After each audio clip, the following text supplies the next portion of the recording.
Today I'm going to be reviewing this video that Rachel Wilson posted. She is the wife of Andrew Wilson. This is Piers Morgan. I don't know if this is an official debate or just a discussion or what. They're LARPers, like Andrew Tate. Who is the LARPer? Andrew Tate's not a tradition. That's something I also irks me when I see her interviews or comments. I always want to say, who are you talking about? Name. And he's correctly calling her out for it. Who are the traditionalists specifically who are advocating these things? And you don't think there's anyone online that's advocating? Name them. Oh, so good. As we know, and the unrepentant Andrew Wilson, host of The Crucible, is standing by with an alternative view.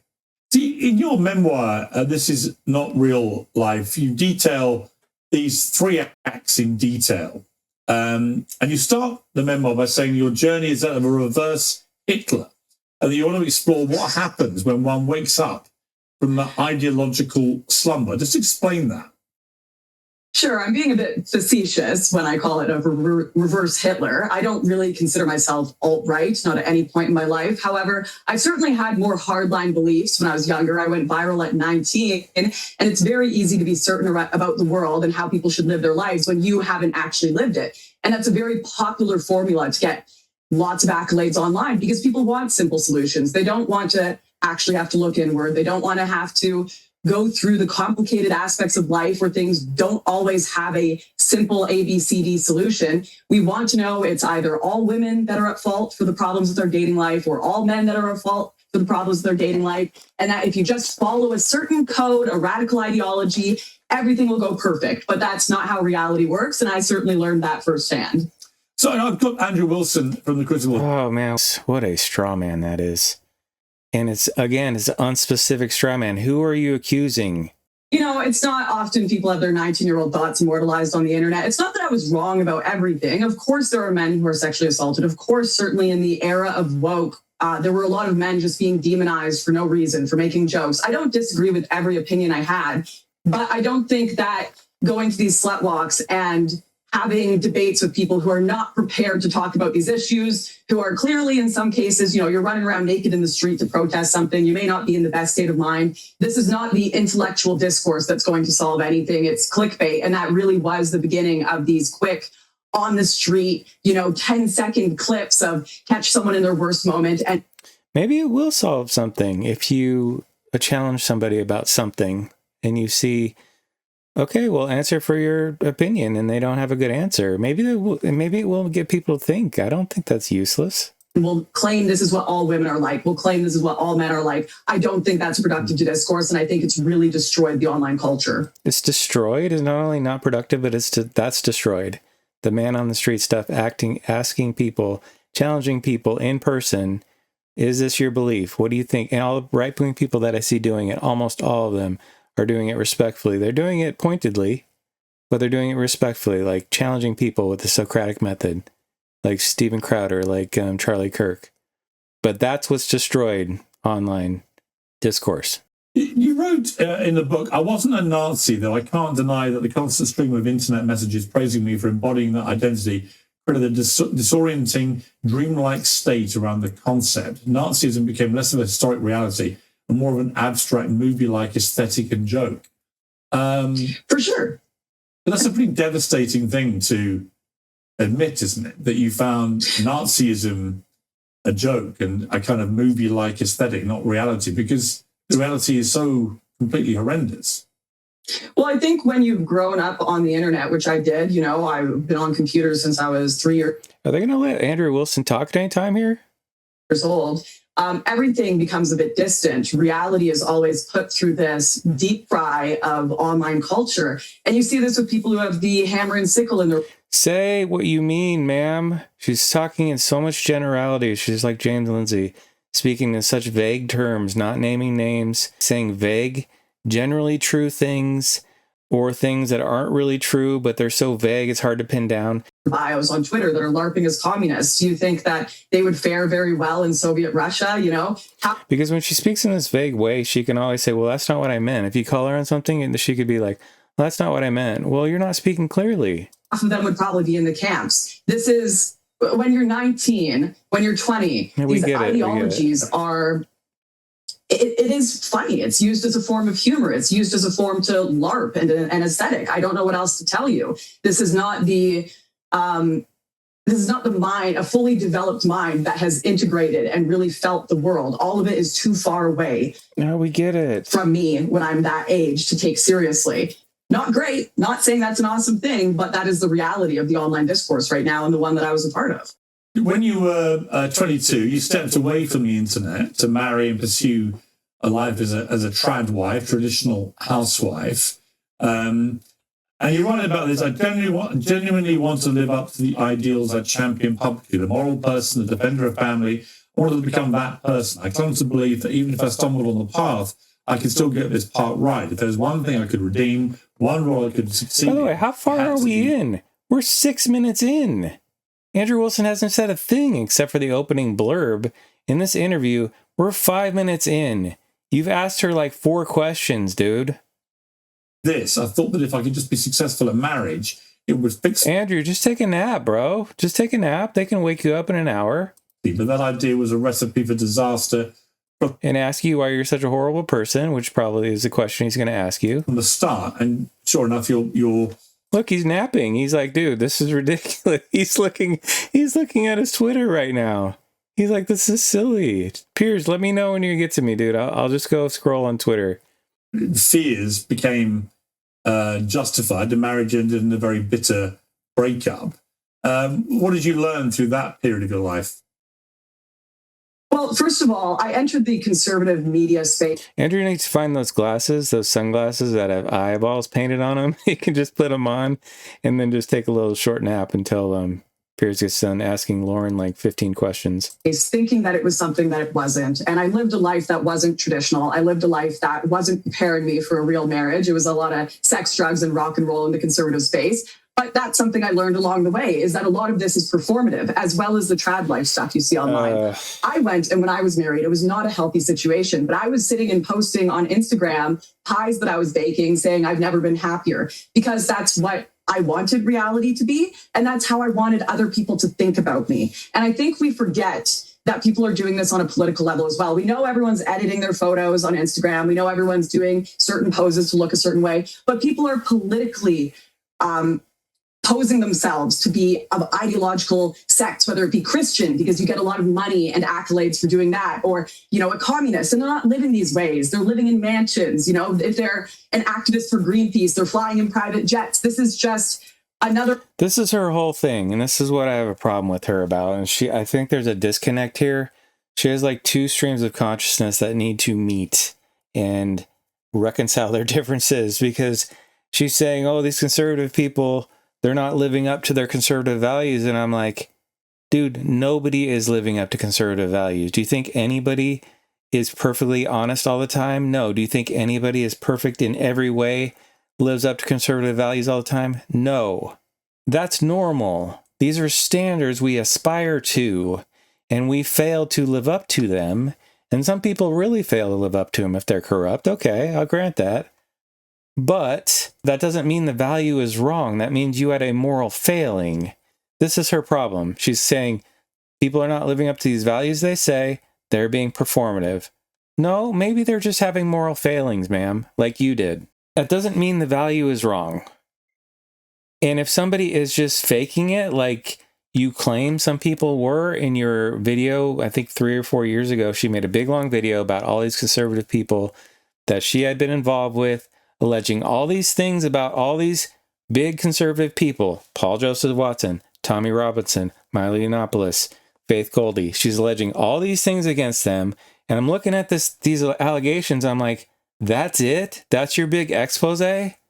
She's alleging Milo did all these corrupt things. And I'm like, do you think I was looking at Milo Yiannopoulos, an openly homosexual lifestyle living man, for his moral takes? Do you think that's why I liked him? No, I liked him because he was good at speaking and challenging liberals, for example, at Berkeley University or other situations that he did. He's an excellent speaker, excellent articulator, has some good views. He's not perfect, or at least he wasn't perfect back then. He was living a homosexual lifestyle.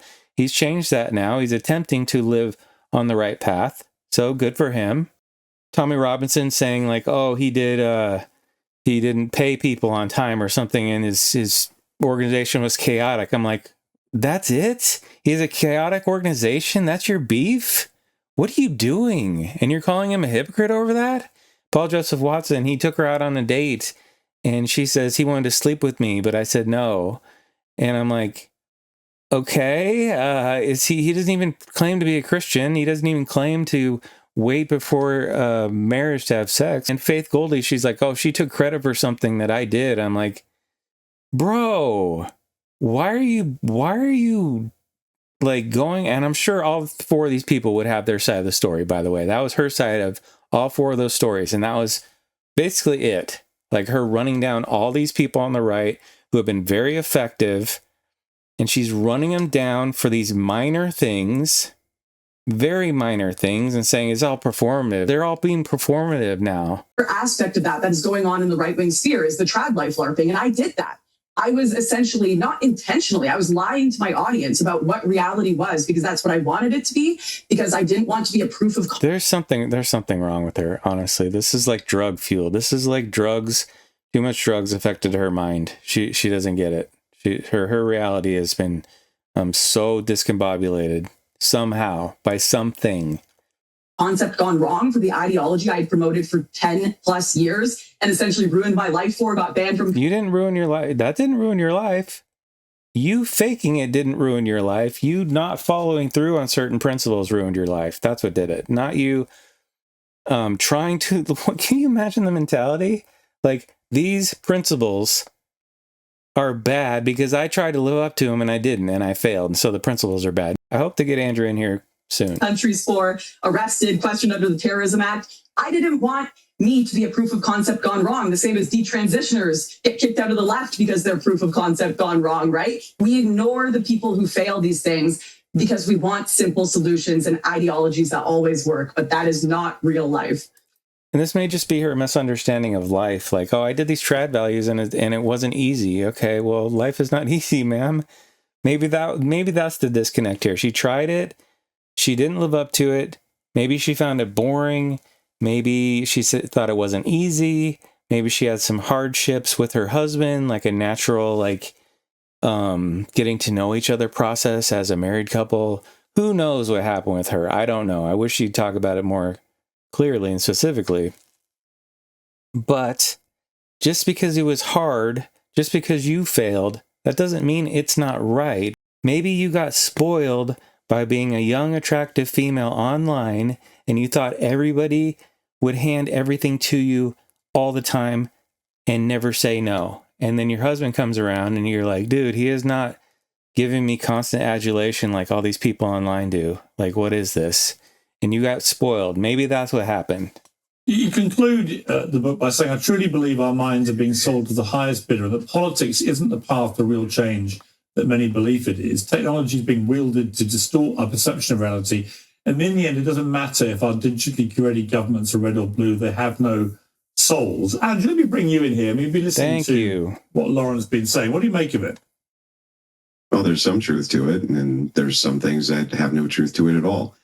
The first thing that I would say is I agree to some extent with what she's saying about, maybe 19-year-olds being political activists isn't the best idea.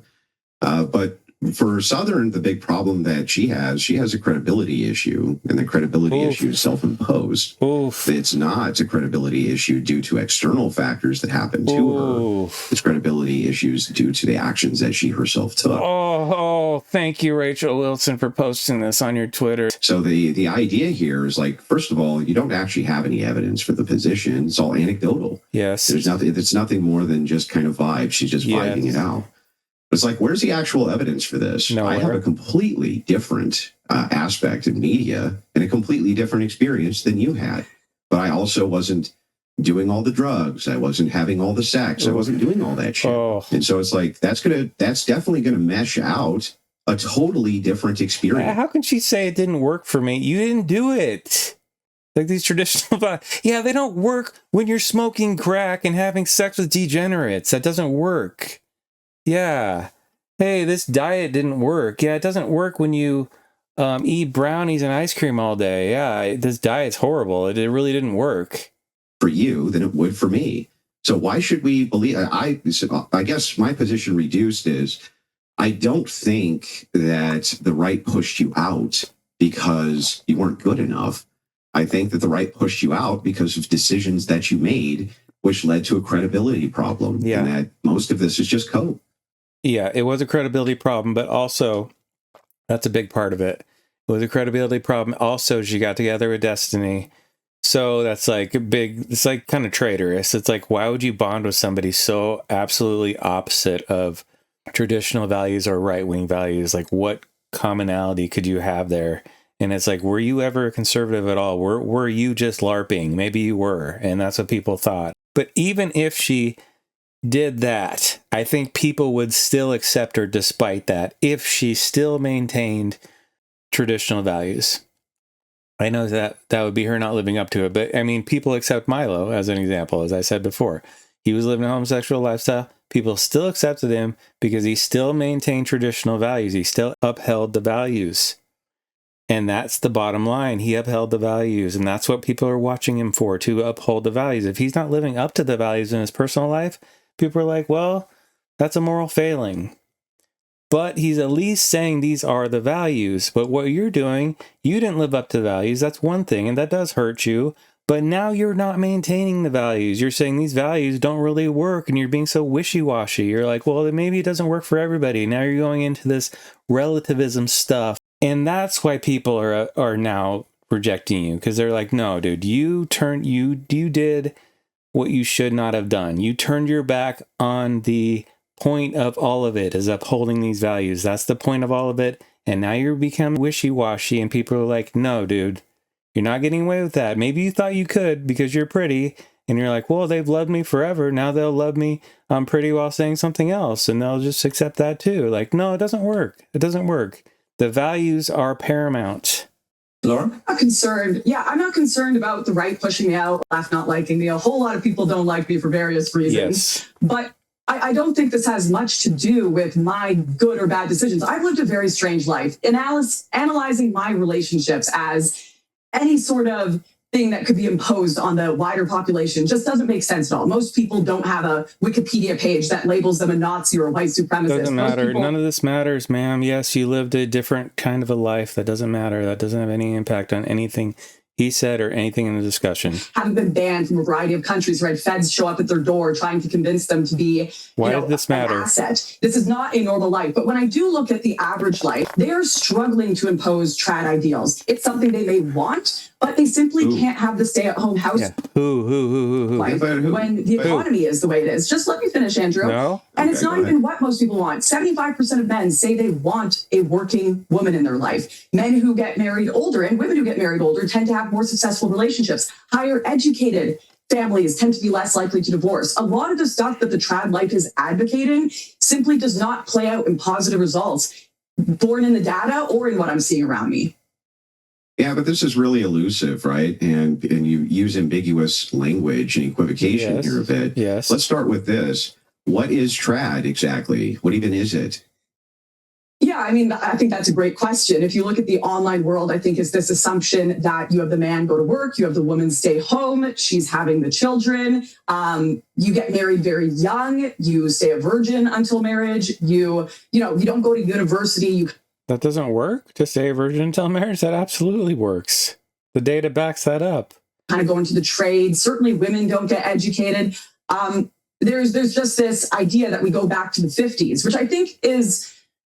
It's just fantasy. It's fantasy. Who's advocating? Well, tell me who's advocating for these things, because that's not the advocation that I ever see when it comes from traditionalists. What traditionalists Has she just made up this boogeyman in her head? Always be Hang on. I'm sorry too. I didn't cut you off. I just let you finish.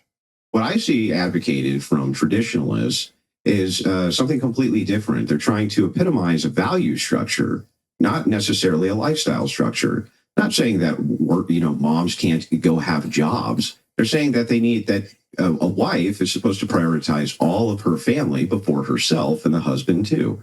It's a self-sacrificial system based on a hierarchy, and mostly a church hierarchy. Those are the advocations of the values that I see. not a go back to the nuclear family 1950s. We've been past that for an awful long time. So I don't actually even know, like, who are these people that you're referencing here specifically? Who are these specific people who are saying this, we want to go back to the 50s. Women aren't allowed to work, right? Who's saying it? I'll tell you one who's saying it, actually, Andrew Tate. Now you say, because he says it brazenly, that's exactly what he wants to do. He wants to take women back to the 50s. He wants them to stay at home, not be allowed to work, not be allowed to vote. But Andrew Tate's not a traditionalist at all. He's the opposite. No, but he is advocating for a return to the kind of dark ages for women where they have no right to maybe. Yeah, maybe, but he's not a traditionalist. Southern's talking specifically about traditionalists. And I'm asking her the specific question. Who are these traditionalists specifically who are making these advocations that a mom who has children at home can't have a part-time job, but rather, hey, it's probably good to avoid babysitting fees, things like this, to have one parent who stays at home, one parent who works, if it's possible, to prioritize their children. That seems completely rational, reasonable to me. Who's advocating this throwback to the 1950s specifically? Yes. I think that's great that you don't have these views, Andrew. And I would agree with you that the average normal traditionalist living in the real world does not possess these beliefs. That's not answering my question. Not answering the question. I'm about to answer your question. I'm about to answer your question. As Piers noted, the LARPers online, like Andrew Tate, the people who are posting Norman Rockwell photos and saying base. He's not. He's LARPing, as I've been LARPing. He's not LARPing as a traditionalist either. When 10 years ago, I had to make a video explaining why I wasn't married because I was getting so much pressure in my comments section saying, why aren't you married at 21 years old, Lauren? This is not a random phenomenon that I'm making up. You can go watch it. It has over 1 million views because there was so much curiosity in why I wasn't married at that age because I was a part of this right-wing community and not all of it's bad. But there's a lot of LARPers. I'm not giving you names. No. Who are the names of these people specifically? The name one. I'm saying they're LARPers. They're LARPers, like Andrew Tate. Who is the LARPer? Andrew Tate's not a traditionalist. Who are the traditionalists specifically who are advocating these things? I think you built an entire. You don't think there's anyone? You don't think there's anyone online that's advocating? Name them. Okay. When I grew up, I listened to Prager University, which said you shouldn't go to university. You shouldn't. You should get married younger. You shouldn't bother getting educated. These are all. I just said Prager University videos that I watched when I was younger in the right-wing sphere. University? Who? Dennis Prager himself. Dennis Prager himself not make an advocation to go back to the 1950s. Ridiculous. The idea that there isn't a general sentiment that you shouldn't go to university, that you should get married young, that women should be at home having babies on the right. It's just the most absurd thing I've ever seen. You can look at like the red-headed libertarian and all these people saying women shouldn't vote. If you watch a Timcast episode, there's plenty of influencers on there saying we need to go back. We need to return to tradition. I can't believe you're even denying. I named like 4 people here. Oh, Andrew Tate, non-traditionalist. Dennis Prager didn't say to go back to the 50s, so you falsely named 2 people. Who? Name one. I just said red-headed libertarian when she goes on Timcast. Right? Her?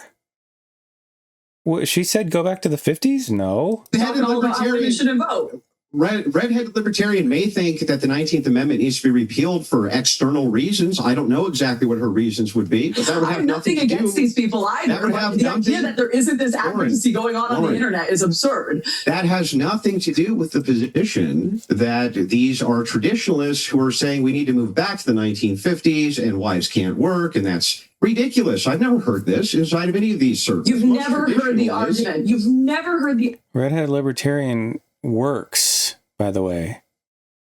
She's a social media influencer. This is her job. Rachel Wilson, his wife, she works. The argument that, hey, women coming into the workforce ruins society. We need to repeal the 19th. We need to get rid of... These are mass oversimplifications. You've never heard this on the internet. Here's what I hear. I'm going to tell you that what you're doing is oversimplifying complex issues, which people are prone to do. So the oversimplification on the internet, isn't that traditionalists are saying women came into the workforce and ruined it. They make arguments based around the fact that wages necessarily increase if you inflate the workforce. And that's true, right? That's just objectively a fact. And so they point this out and point out that if there's a reduction of the workforce, people have much better ways to collectively bargain. Even Democrats used to know that that was true, right? What you're doing is you're oversimplifying it by completely building a straw man around what you consider traditionalism to be. And then you attack that. Yes. But when I ask you to specifically name the people who are creating these advocations in your overly simplistic way, you can't because there aren't any. Okay, that's a fair point. That's a fair point. Let's take the Manosphere and the likes of Andrew Tate and Fuentes always go, because they do have a very fixed view about a woman. What is this snake ring, too? What are you doing? All right, I'm really nitpicking now. Place in the world, and they do have a very large audience they pump into, are predominantly young men, right? And I think it's an incredibly unhealthy influence that they wield. And, Lauren says in her book, I believe change is possible. I believe in redemption for Andrew Tate, but understanding why people do what they do and hoping for their greater spiritual good doesn't mean they shouldn't be stopped.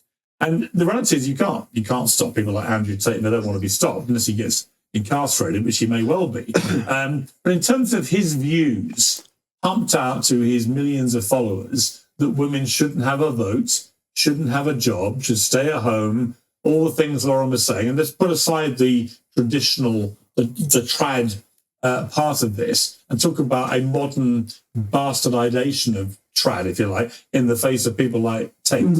What do we do about that? As a society, what do we do about people like Andrew Tate, who I think are brazen misogynists? Yeah, I mean, the phenomenon of Tate came about specifically because there's an overcorrection to over-feminization of various things in culture.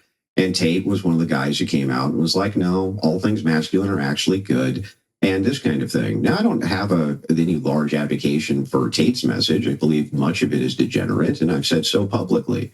There's not a lot you can do about it, though, until you stop demonizing masculinity in every single sphere which exists, and that is actually happening. You can say, no, that's just part of some culture war thing, but it's actually not. You actually do see this in society in general terms, and I can give you examples of it.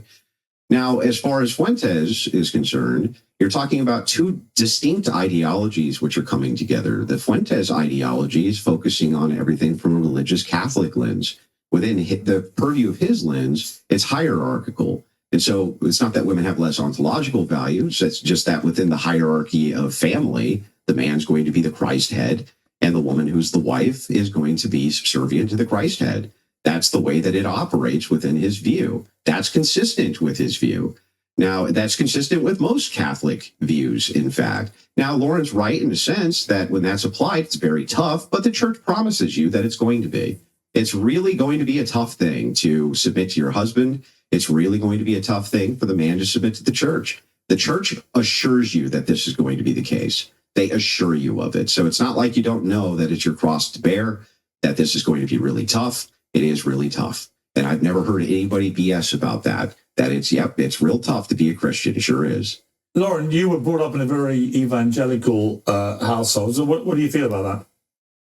Yeah, I think in a lot of cases, young people like me who grew up evangelical tend to run from it because as soon as it's hit with the real world, a lot of our ideology falls apart. We were sheltered from, oh my goodness, wait, you can lie, you can do these things. And especially when you have this kind of online performance of Christianity, when you meet these characters in real life and they don't actually live this way. Oh my goodness. These people are figureheads for values. They're not figureheads for perfection. We don't say, oh, did you live up to every single thing that you're saying here? Oh, you didn't? Well, you can't talk about these values anymore. No, that's ridiculous. So it's like saying a referee in a football game saying, oh, well, referee, you did a penalty when you were playing football, so how can you tell me I'm doing a penalty now? Would you do that, Lauren, if you were a football player? You say, how can you call penalties on me? You did penalties when you played the game, sir. How silly would that be? That's basically her mentality. No, he can call penalties on you because he's upholding the value, he's upholding the standard. Just because he didn't live up to it in his life doesn't mean he can't do that. The only problem would be is if he stopped holding up the standard. He saw a penalty and he failed to call it out. We failed to uphold that standard like you are doing. You're failing to uphold the standard. You didn't live up to it. That's one thing. But you're failing to uphold the standard. That's the main thing. That's the thing that's getting you in trouble. And I don't think you understand that.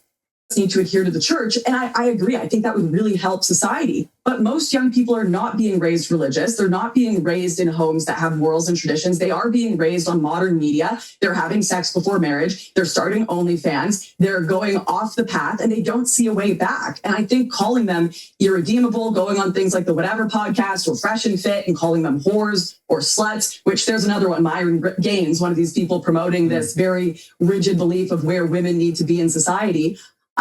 I don't think that's offering people a solution or a way back. You know, the problems of traditionalism are completely different now. This is another one of her things. This is what she said in another interview. I think the Jeremy Boring interview. She says, well, if I maintain these traditional values, then I would have to accept that I've really hurt my life. And it's like, well, maybe you have. What, so you're going to pretend these traditional values aren't true because now you feel like I didn't live up to these traditional values and now my life is worse than it could have been? So that's going to be your impetus. Selfish impetus, because you don't want to accept the truth that you did do certain things that hurt your life. You don't want to accept that. You don't want to come to terms with that. You don't want to be accountable. You're doing the meme of a woman failing to be accountable. And now you want to say, well, it's not me, it's the whole system. This is a really backwards way of thinking. Like, does me upholding these traditional values, is that emotionally easy for me? And then she says, no, it's not emotionally easy for me. Therefore, I abandon these traditional values because it's not emotionally easy. See, the motive there is her emotional, how easy it is for her emotionally. That's the motive. Do you think somebody who's on death row that murders somebody, are they going to say, well, no, the standards, thou shalt not murder is not a thing anymore, because if I accepted that, I'd have to feel guilty for what I've done? Would that be valid for them to say? No, absolutely not. They should say, yes, thou shalt not murder is valid. I violated that. I shouldn't have done that. I did what was wrong. Even though they're basically coming to terms with, yes, I did that and that really hurt my life. That's the path they should do, even if it's emotionally harder to do that, Lauren. And that's what you should do. You should say, and I don't know exactly what you did, but you should say, I did these specific things, have an honest one-on-one conversation with yourself. I did these things, and these things really hurt me that I did. If that's emotionally hard for you to do, well, it's hard to do. Do it anyway, and then you'll get over it. You'll grieve, and you'll get over it, and then you'll feel better. You're not going to feel horrible forever, and then make the best of it from there. Than they were 50 years ago. We have things like Tinder and Hinge now. How do we deal with that? There's way more optionality than Oh, we should just get rid of all traditional values then. Just give in to every single impulse everybody has. Or anyone ever had in history. We need a different... See what I'm saying? It's so vague. It's so vague and just like nonsensical and like not really a coherent thing. It's just throwing out all these ideas and feelings and vibes. Way to tackle this than just telling people return to tradition or go to the church, because they're not going to right now. The church needs to look like something that is enticing, not something that is judging them, something that... Because it's hard. Yeah, the church is telling you, do this. And then if you're on the wrong side of that, you feel judged, right? That's what you don't like. You don't want to feel judged. And this is part of the problem of society. Society doesn't want to be judged. They don't want anybody to tell them no. Right? You don't want them to say no. It feels hard for you emotionally, doesn't it? And that's why you reject it. That's your fault. That's not the fault of the church. I mean, if the church did it too harshly, you could say, well, they should do it in a more diplomatic way. I say, okay, well, some churches probably should, and I probably should too sometimes. But also, you should take it. You should say, well, this person didn't do it in the best way possible, but what they were saying was actually true. Because nobody's ever going to say it perfectly, Lauren, and there's nobody that's ever going to say it in such a way that it doesn't hurt at all. Nobody's going to be able to do that because truth hurts. Even like prophets in the Bible, they said the truth hurt, and they were great diplomats. But the truth hurt then too. It's going to hurt. That's just the nature of truth. Offers forgiveness, not something that offers them eternal shame. Yeah, it doesn't have to be eternal shame. Maybe that's our problem too. She She doesn't see a path where, well, I did something bad. I can recognize it, repent of it, get forgiveness for it, forgive myself for it, and then get on a better path where I don't feel that shame and guilt anymore. I've moved on, and I'm trying to improve. Maybe she doesn't see that path. Funny, this is one of the more common criticisms that's out there, and it's completely false. The Christian ethicists that I'm aware of, including the ones who go on whatever podcast like me, specifically talk about the ideas of redemption, the idea to move away from the ideas of sin, to move towards things which are no longer sinful. That is the pathway back. That's the whole point of Christian ethics, is that you're not irredeemable. You're not horrible, ultimately. You are a person who can be redeemed. However, some people are ideologically captured. And when you become ideologically captured, it takes long amounts of conversations to convince you away from ideology, because it creates cognitive dissonance. And the cognitive dissonance is very painful. But Christianity does offer these redemptions. I don't know where you get the idea that it doesn't. But pointing out I agree. But pointing out that a prostitute is a prostitute, I don't think is problematic. They are indeed prostitutes. Now, I think that calling women whores in a general sense is nonsensical and shouldn't be done just because you don't like how they live or whatever. And by the way, every woman online gets called a whore by somebody. Doesn't matter who it is. It doesn't matter if they're relational to Piers or it's you or it's it doesn't matter who it is. They're going to get called a whore. That's just the way that it works online. And every guy is a cuck. It doesn't matter who it is. That's how it operates. Okay. I'm not saying that that's not the case, but that's just part of media, right? People who are anonymous, they suddenly get very gutsy and ballsy and say all kinds of shit they're not supposed to say.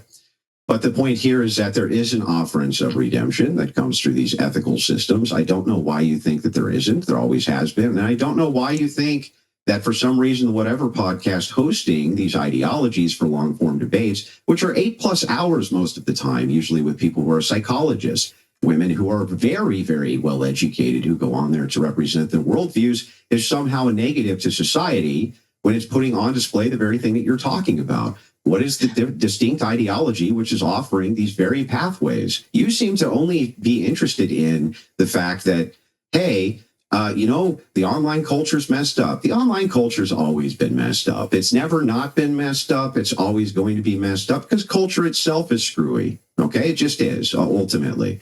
But when you talk about these ideals, I think most of this is stemming from the fact that, like, look, most of the reason that you're in the situation, I read your book, at least most of it, and I watched your interview with Jeremy Boring. Thank you. Most of these things that are going on with you are because of you. Now, people have completely, radically different experiences than you have. And just pointing out that, like, the Manosphere is a problem, Christian ethicists are a problem, things like this. But you can't even tell me specifically who. Like, Andrew Tate's not a traditionalist, and you know he's not a traditionalist. I don't even know why you brought him up. I agree. So who? Here's brought him up, but I'm saying it's people LARPing as wanting to return to tradition. It's people LARPing as wanting to save the West. This is my issue, is the LARP that is going on online. Myron Gaines, we're going to fix society by taking away women's rights. I think that it's akin to the people saying, defund the police. Not only is this just not going to happen unless society falls apart, it's like fantasy football ideologically. That's a dumb analogy. That's a false equivalency, saying just because this one thing that these one group wanted didn't happen or wouldn't work, that doesn't mean these other things that people want couldn't happen or wouldn't work. Repealing the 19th Amendment would absolutely help a lot. If you look at who would be elected if only men voted, it would be dramatically improved. We would have far less crime. And see, this is the point. This is the point that infuriates me. She's pretending to care about women in these situations. And maybe not as much in this interview, but I've seen her talk about women. And I'm like, dude, if women didn't vote, you know how much better law and order would be? You wouldn't have as many women like Irina, that Ukrainian woman on the bus. So you wouldn't have as many of those instances of women being murdered on public transit, or women being set on fire, or women being sexually assaulted. It would be far less, because you'd have much more Republican people in every sector, in the Senate, House of Representatives, the presidency. Obama would never have been elected. Clinton would never been elected. Like, you probably wouldn't have had all the illegal immigration that we've had and all the murders that have happened because of illegal immigration and sexual assaults that happened because of illegal immigration. So you claim to care about women.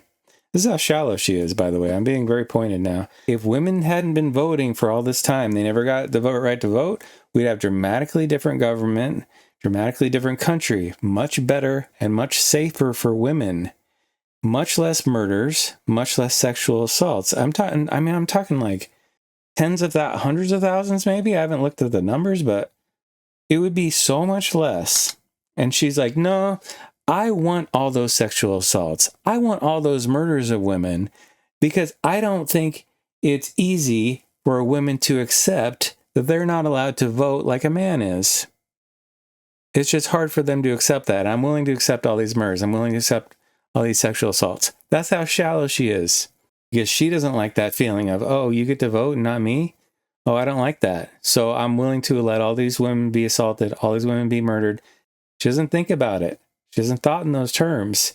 And if you're a woman like redheaded libertarian, I don't know her view on voting. I'll put it on the screen. About the 19th, I think she's against the 19th Amendment. But any based woman will see it that way. Like, look, women are not good at voting.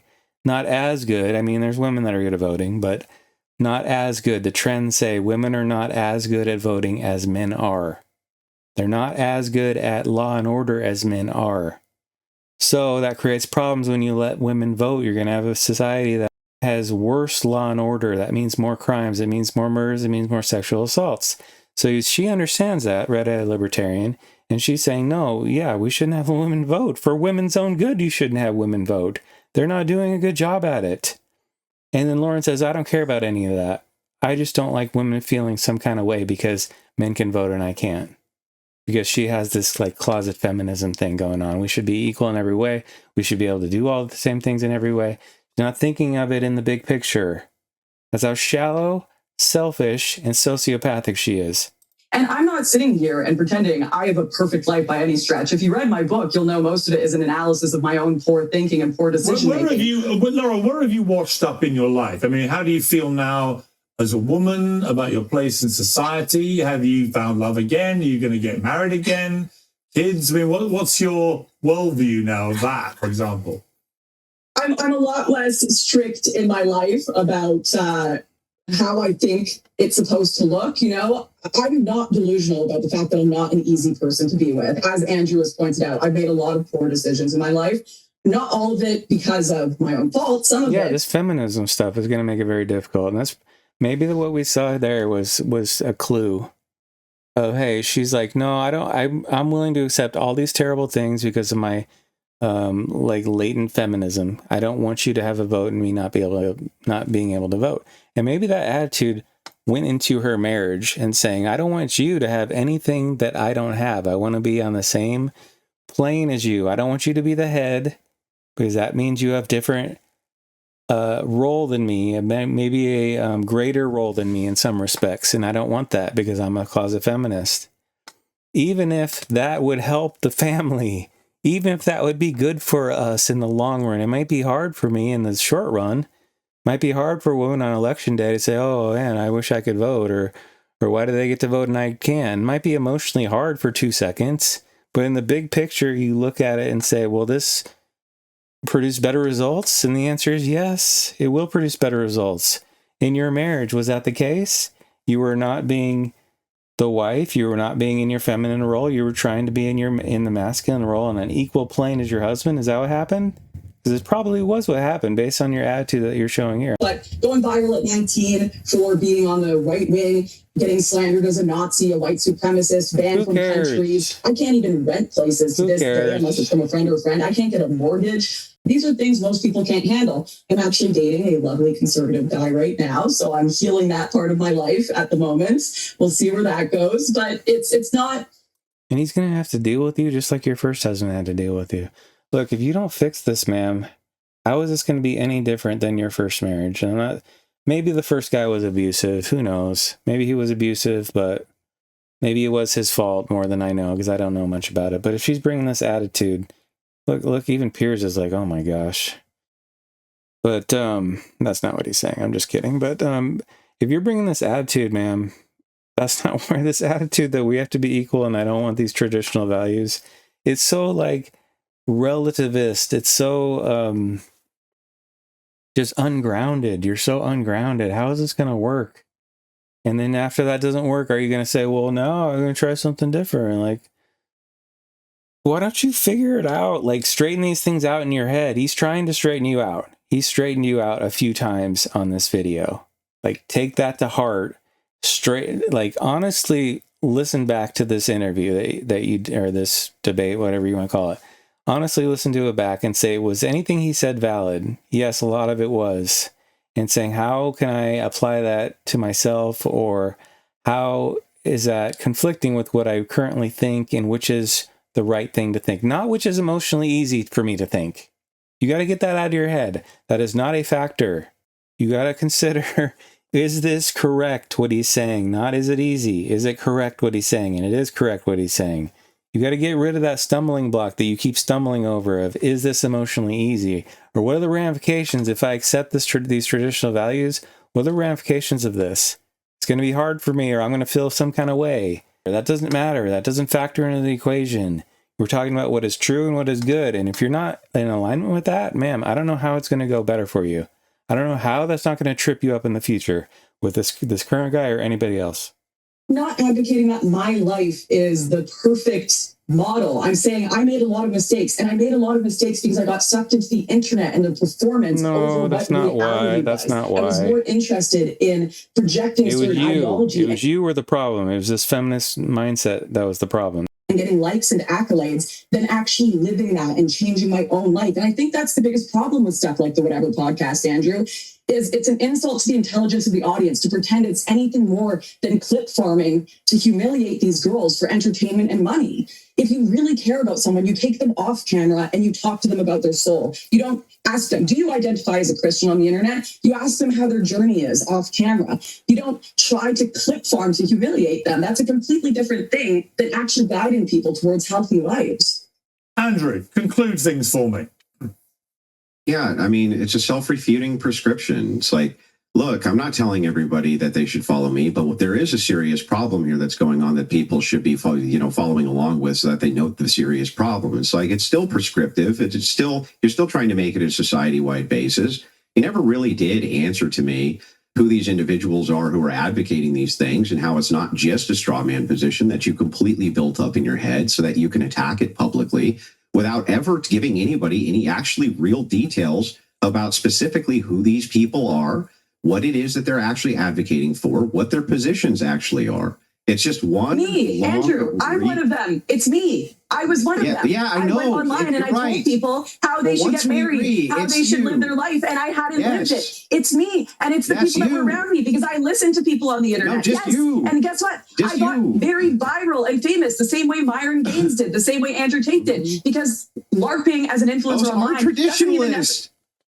Right, Neither but of them they're are advocating. traditionalists. Do you not say they say we need to return to traditional values, we need to return to the 50s? Not for them, of course. Not for them. They want to live their life how they want to live it. The two people that you just noted, neither one of them are traditionalists by their own admission, right? And they're promiscuous as hell. They have no religious foundationalism whatsoever. What the hell are you talking about? You're talking about red pillars here, not traditionalists. Yeah, and then there's trad influencers that are repeatedly coming out and saying, like Bernadine Beauty, that it didn't work for them. I can give you plenty of names, Andrew, but you won't listen, and you just... What didn't work for them? The trad life, getting married, having kids, was more complicated than they thought it was, because what people put... Yeah, it's harder, dude. What'd you think? As again, she probably was a 19-year-old. She's like, oh, I'm getting all this attention. Everything's perfect. Everybody lays roses down in front of my feet whenever I walk anywhere. And now I'm on the internet, and now I'm really getting that a lot. And then I get into marriage, and it's like, oh, he's not massaging my feet every night. He's not giving me a back rub. He's not saying yes, dear, to every single whim I have. And he doesn't like when I'm trying to be the man of the house as much as him. He doesn't like that. And you're like, oh, this is hard. I'm going to leave now. On the internet, like Ballerina Farms, that's someone who has a very wealthy husband. So they're able to have 9, 10 kids. They're able to work on a... So what? farm all day. That woman is great. Now she's going after Ballerina Farm. That woman's great. She has a great channel. So what if they're rich? So what? Good for them. And take videos for the internet and make breakfast cereal from scratch at 7 a.m. Most Some people, men and women, both need to work. They both need to go out there. Let me ask you, Lauren, just two quick one-word answer. Do you still believe, Andrew. Do you still believe in God, Lauren? I do believe in God, yes. Would you consider yourself a feminist now? Yes. I don't know what that word means anymore. It means the same thing the alt-right meant in the 2010s. It tends to be a word to shut down discussion. You're a lady what about feminist. Donald Trump? Where do you stand with him? Oh, boy. I don't care. Who Well, cares? you know, the Trump admin let me back into America after a 2-year ban, so I appreciate that. But look how ridiculous it is. Look how ridiculous that answer is. It's all selfish for her. They let me in, so that's good. It had nothing to do with the values of Trump. Like, what if he had been like Hitler? You're like, well, he let me into the country, so that's good. Or if he's like the best president ever, and you're like, well, I don't care about that, but he let me into the country. What kind of a self-centered answer is that? aside from that, I'm not sure. I think the right have lost a whole lot of capital in 1 year with the way that they've been behaving. And I think we're seeing a looting of empire going on right now in its death throes. I'd like to leave with your dealings with Tommy Robinson, who you call a significantly less competent Tony Soprano. I think that's one of the best descriptions I've heard of him. What are you talking about? Look at how happy she is about that. I just trolled him. Oh, good. Like he's trying to save Europe, and you're like, oh, haha, I made a snide remark about him. Haha. Better than your kind of... What kind of an evil person would do that? He's standing against all the sexual assaults, murder, and terrorism that's happening all over Europe. You're gonna make this little like snipey remark against him and be like, oh, hee ha. This has been a wild interview. This has made her look much worse than I thought. Of my British countrymen. Thank you very much indeed to both of you. I appreciate it. Wow. Okay. Let's read some of the comments. I want to see what people are saying. Lauren Southern is about as fake a conservative as you can get. I don't even think she represents as a conservative now. She's so wishy-washy. LARPing count is over 100 for Lauren. She just repeats herself. Yeah, she just is running these circles in her head. Andrew Wilson tried to show her why it wasn't true, but I don't know if it's going to sink in. Hopefully. Look at this one. I used to like Lauren, but when I found out she slept with Destiny, I went right off of her. 151 people like that in 3 hours. So about the interview, or debate, whatever you want to call it, Andrew Wilson just laid it out simply, plainly, directly. Look, this is your problem. It's not the problem of the standards. It's the problem of you not living up to the standards. The standards are hard. Nobody said they're going to be easy. And my conjecture is you thought it was going to be easy because your life was easy as an attractive 19-year-old who's getting agile, especially when you started getting attention on the internet. So maybe you had a skewed perspective, and maybe that part is true, that your perspective was very naive and skewed, but that's not anybody else's fault. That's your fault for not being, maybe not even your fault. Maybe it's just the way it was.